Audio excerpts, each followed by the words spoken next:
सो hey guys, welcome back. तो दोस्तों, आज की वीडियो को स्टार्ट करने से पहले मैं आपसे एक बात कहूँगा कि इस वीडियो को मैंने हद से ज़्यादा मेहनत और रिसर्च कर बनाया है। तो प्लीज़ आप इस वीडियो को पूरा देखें, क्योंकि वीडियो के आखिर में आपको कैश फ्लो क्वाड्रेंट बुक की हर एक बात, एक एक चीज़ जो आपको अच्छे से समझाया है, जो कि आपको जानना बहुत ज़रूरी है, जिससे आपकी फाइनेंस पर समझ और भी बेहतर हो जाएगी। तो चलिए वीडियो में आगे चलते हैं। तो मेरा पहला क्वेश्चन आपसे यही रहेगा कि क्या आप फाइनेंशियली इंडिपेंडेंट हैं?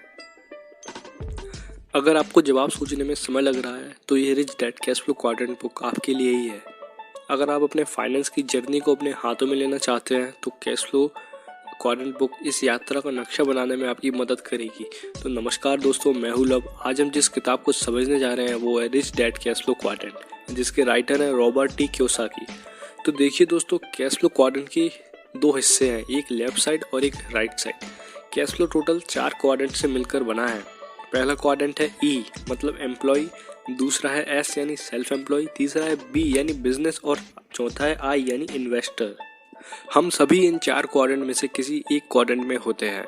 आज हम किस हिस्से में हैं, ये इस बात से तय होता है कि हमारी मोटी आमदनी किस क्वाड्रेंट के हिस्से में से होती है। अगर आप जॉब करते हैं या खुद का कोई व्यवसाय है तो आप कैश फ्लो क्वाड्रेंट के लेफ्ट यानी बाएं हिस्से में आते हैं, और दाएं हिस्से में वो लोग आते हैं जिनका कोई खुद का बिजनेस होता है या वो दूसरे के बिजनेस में निवेश करके उनकी आमदनी होती है। कैश फ्लो क्वाड्रेंट 4 अलग अलग लोगों के बारे में है जिनसे ये बिजनेस की दुनिया चलती है।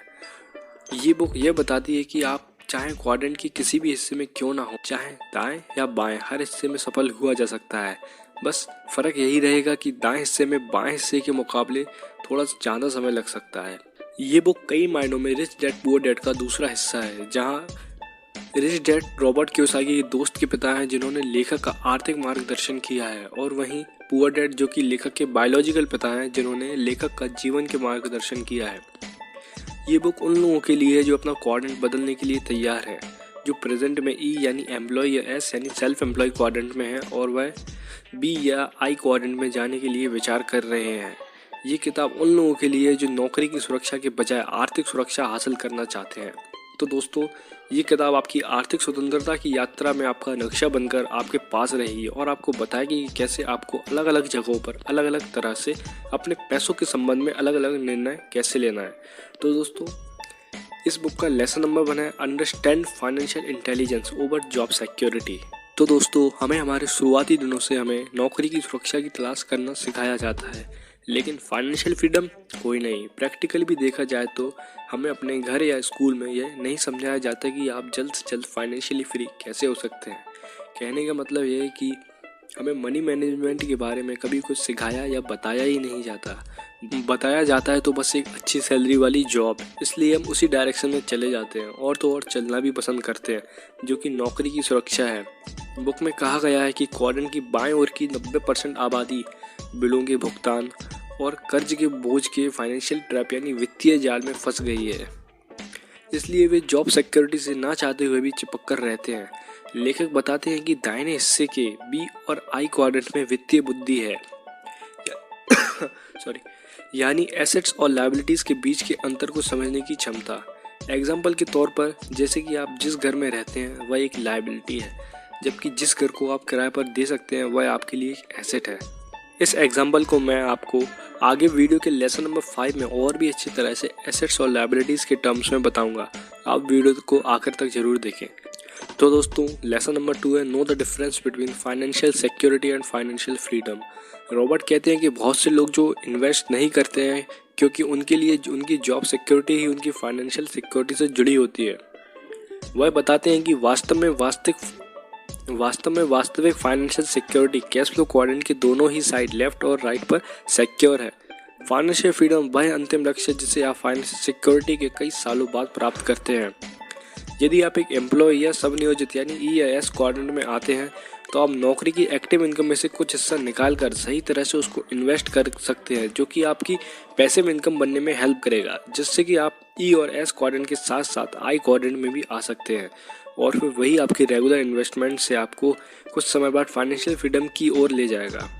मैं आपको कैश फ्लो क्वाड्रेंट का एक कोट सुनाता हूँ जो कि कुछ इस तरह है। By investing one allows their money to work for more money, this in turn leads them to the world of financial freedom. कहने का मतलब ये कि इक्विटी में इन्वेस्ट करके आप अपने पैसों को और पैसा बनाने के लिए काम करने देते हैं, यह बदले में हमें फाइनेंशियल फ्रीडम की ओर ले जाता है। तो दोस्तों इस लेसन में रॉबर्ट कहते हैं कि आप जितना जल्दी हो सके आप इन्वेस्ट करना स्टार्ट कर दें, क्योंकि इन्वेस्टिंग एक ऐसा आखिरी रास्ता है जो कि आपको फाइनेंशियल फ्रीडम की ओर तेज़ी से ले जा सकता है। लेसन नंबर 3 है learn to invest and manage risk. तो दोस्तों लेसन नंबर 1 और 2 में हमने सीखा कि अगर हमको फाइनेंशियली फ्री होना है तो हमको अपनी सोर्स ऑफ इनकम का ज़्यादा से ज़्यादा पोर्शन इन्वेस्ट करना सीखना होगा। तो दोस्तों मैं आपको इस लेसन में ये बताऊंगा कि आप कम रिस्क लेकर कैसे बड़ी से बड़ी इन्वेस्टमेंट कर सकते हैं, या कहें तो इन्वेस्टमेंट में जो रिस्क फैक्टर है उसको आप कैसे मैनेज कर सकते हैं। तो दोस्तों अकॉर्डिंग टू बुक ज़्यादातर लोग जो ई या एस क्वाड्रेंट में आते हैं और आई क्वाड्रेंट में आने की कोशिश करते समय रिस्क को बिल्कुल अनदेखा कर देते हैं। वे मार्केट में इन्वेस्ट करते समय ज़्यादा से ज़्यादा रिटर्न लाने की तलाश में रहते हैं, जिससे वो इन्वेस्टिंग की जगह ट्रेडिंग, MCX और कई अलग अलग काम करने लगते हैं बगैर किसी टेक्निकल नॉलेज के, जिससे वह जुआरी और सट्टेबाज बन जाते हैं। और वहीं स्टॉक मार्केट उनकी उम्मीद के ऑपोजिट रिएक्ट करता है, जिससे वह अपना सारा कैपिटल धीरे धीरे लूज कर देते हैं। तो दोस्तों रिस्क मैनेजमेंट का पॉइंट नंबर 1 यह कहता है कि आप जब भी कभी इन्वेस्ट करें तो यह सोच कर करें कि मुझे अपनी इन्वेस्टमेंट को कम से कम 10 साल तक होल्ड कर रखना है, क्योंकि सर वॉरेन बफेट का भी यही कहना है कि if you aren't willing to own a stock for 10 years don't even think about owning it for 10 minutes।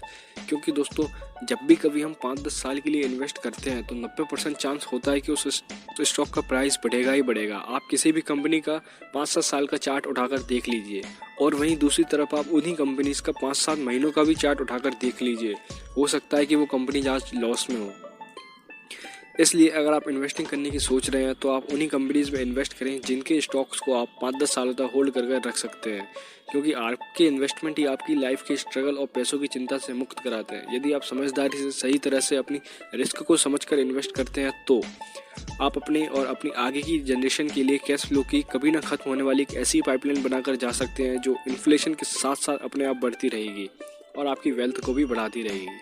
तो दोस्तों इधर आप कहोगी कैसे मेरी और मेरी आगे की जनरेशन को ये मेरे इन्वेस्टमेंट कैसे कभी ना ख़त्म होने वाली कैश फ्लो की पाइपलाइन बना सकते हैं, मतलब क्या कुछ मेरी कुछ समझ नहीं आया, मुझे ज़रा अच्छे से समझाइए।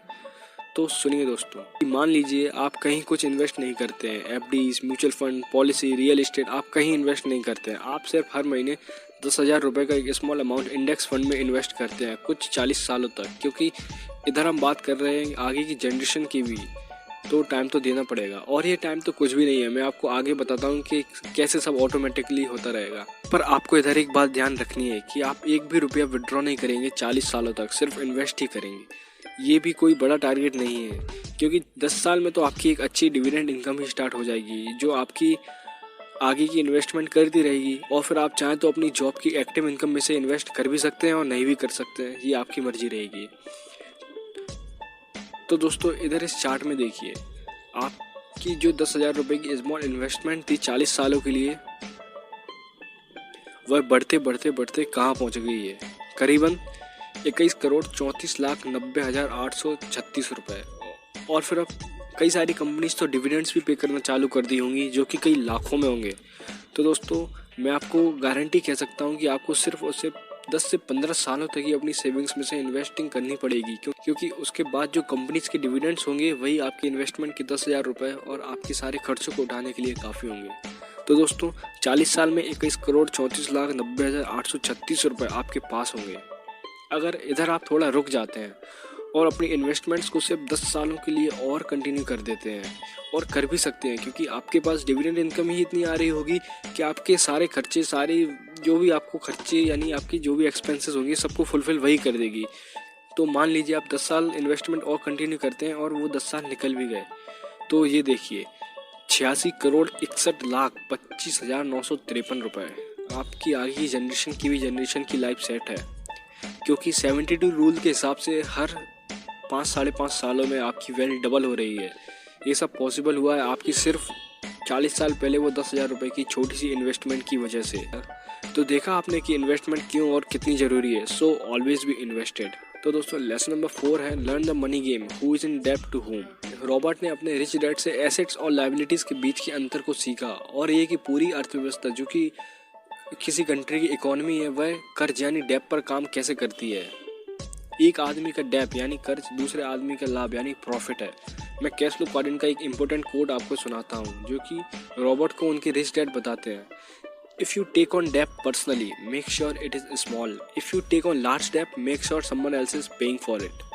तो दोस्तों अब आप अपने दोनों कान और आँख खोलकर सुनिए, क्योंकि इस बुक का सबसे इम्पोर्टेंट लेसन यही है। मैं आपको इस कोड को समझाने के लिए एक एग्जांपल देता हूँ। जैसे मान लीजिए एक XYZ नाम का आदमी है जो कि एक अच्छी जॉब करता है। वह कुछ सालों तक जॉब करने के बाद एक अच्छा घर लेता है। वह अपनी सालों की सेविंग्स को उस घर के डाउन पेमेंट में दे देता है, और वहीं आदमी 10-15 सालों के लिए उस घर की EMI बनवा लेता है जो कि उसकी सैलरी में से कटेगी सालों तक, जिस वजह से उसको अपनी इन्वेस्टमेंट और अपनी कई जगहों पर खर्चों को लिमिट करना पड़ेगा, ना चाहते हुए भी कई सालों के लिए।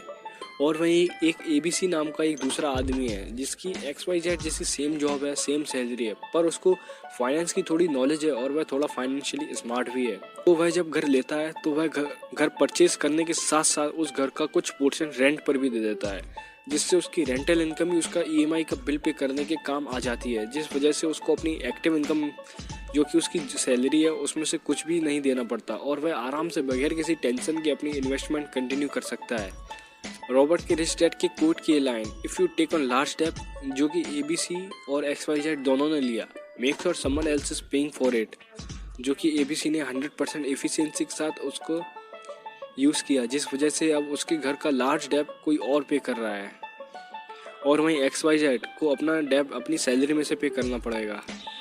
उसी तरह ABC ने जो घर बाय किया वह उसका एक एसेट बन गया है, और जबकि XYZ ने जो घर बाय किया था वह उसकी एक लायबिलिटी है, क्योंकि वह उससे कुछ पैसे हर महीने उसकी EMI के ज़रिए कुछ ले रहा है। तो मैं उम्मीद करता हूँ कि मैं आपको रॉबर्ट के रिच डैड की कोट की ये line, if you take on large debt make sure someone else is paying for it, को अच्छे से समझा पाऊँगा।